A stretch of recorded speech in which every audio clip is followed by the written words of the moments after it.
Hello అందరికీ, నేను మీ శ్రావణి. ఈరోజు 5వ రోజు 5వ అధ్యాయము కార్తీక పురాణం చదువుతున్నాను, వినండి. వనభోజన మహిమ.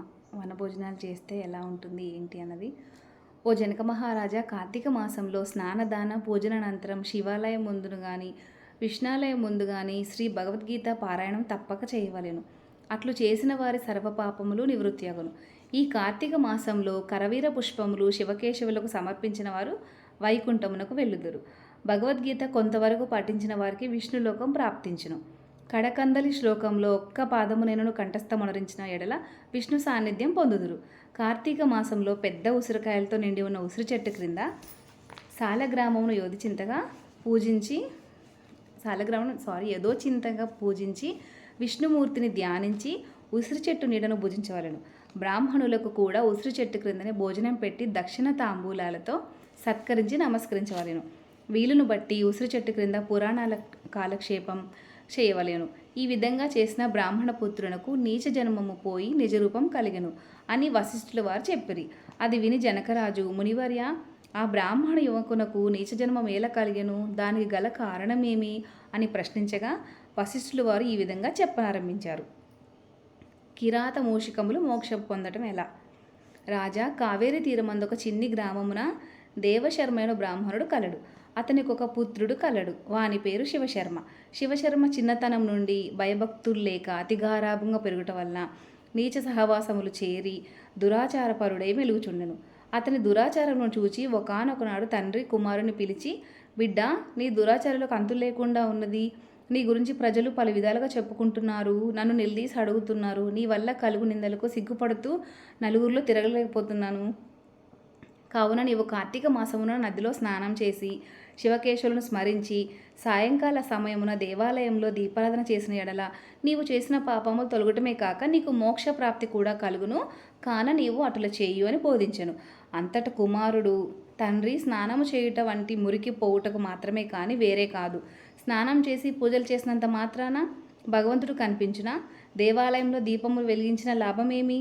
వాటిని ఇంటిలోనే పెట్టుట మంచిది కదా అని వ్యతిరేకార్థములతో పెడసరంగా సమాధానమిచ్చాడు. కుమారుని సమాధానం విని తండ్రి, ఓరి నీచుడా, కార్తీక మాస ఫలమునంత చులకనగా చూస్తున్నావు కదా.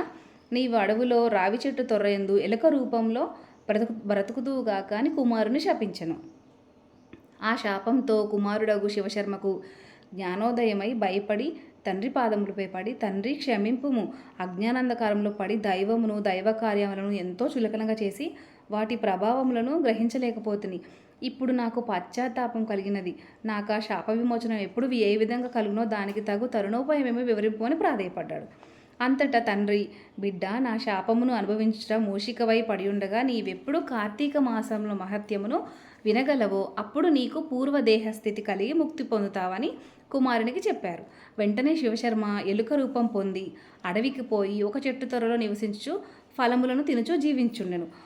ఆ అడవి కావేరీ నది తీరమునకు సమీపమున ఉండుట చేత స్నానార్థమై నదికి వెళ్ళువారు అక్కడున్న ఆ పెద్ద వృక్షంపై నీడను కొంతసేపును విశ్రయించి లోకాభిరామాయణం చర్చించుకొనుట నదికి వెళ్ళుచుండేవారు. ఇట్లు కొంతకాలం అయిన తర్వాత కార్తీక మాసంలో ఒకానొక రోజున మహర్షియగు విశ్వామిత్రుల వారు శిష్య సమేతంగా కావేరీ నదిలో స్నానార్థమై బయలుదేరారు. అట్లు బయలుదేరి ప్రయాణపు అడలిన చేత మూషికం ఉన్న వటవృక్షం కిందకు వచ్చి శిష్యులకు కార్తీక పురాణం వినిపించుండ్రి.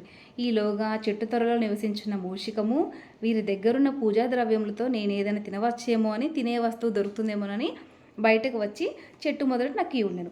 అంతలోని ఒక కిరాతకుడు వీరి జాడ తెలుసుకొని వీరి బాటసారులై ఉందురు. వీరి వద్దనున్న ధనం మనం అపహరించవచ్చు అని దుర్బుద్ధితో వారి కడకు వచ్చి చూడగా వారందరూ మునీశ్వరులే. వారిని చూడగానే అతని మనస్సు మారిపోయింది. వారికి నమస్కరించి, మహానుభావులారా, తమరెవరూ ఎందుకు వచ్చితిరి? ఈ దివ్య దర్శనంతో నా మనసు చెప్పరాని ఆనందంతో కలిగి ఉన్నది కాక వివరింపుడని ప్రాధేయపడ్డాడు. అంత విశ్వామిత్రుల వారు, ఓ ఈ కిరాతక, మేము కావేరీ నది స్నానం అర్థమై ఈ ప్రాంతమునకు వచ్చితిమి.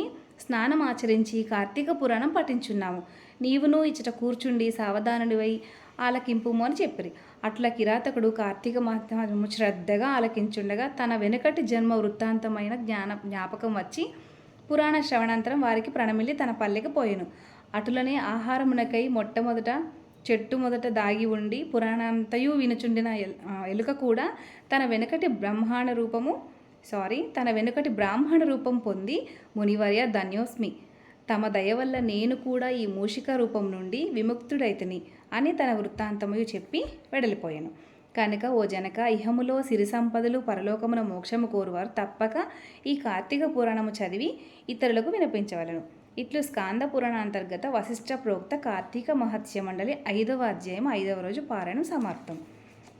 అది కార్తీక వనభోజనం గురించి అది అనమాట. వనభోజన మహిమ ఇలా ఉంటుంది. మేమందరం కూడా కార్తీక మాసంలో మా ఫ్రెండ్స్ అందరము, చుట్టాలము అందరూ కలిసి ఖచ్చితంగా కార్తీక వనభోజనానికి వెళ్తాము. ఉసిరి చెట్టు కింద పాలు పొంగిచ్చి పరమాన్నం వండుకొని ప్రసాదం తిని చక్కగా ఆటలు పాటలు భగవంతుడి గురించి మాట్లాడుకోవటం అన్నీ చేసి వస్తాము. మీరందరూ కూడా ఈ కార్తీక మాసంలో వనభోజనాలకు వెళ్ళండి. ఓకే ఫ్రెండ్స్, తప్పులుంటే క్షమించండి. Thank you so much.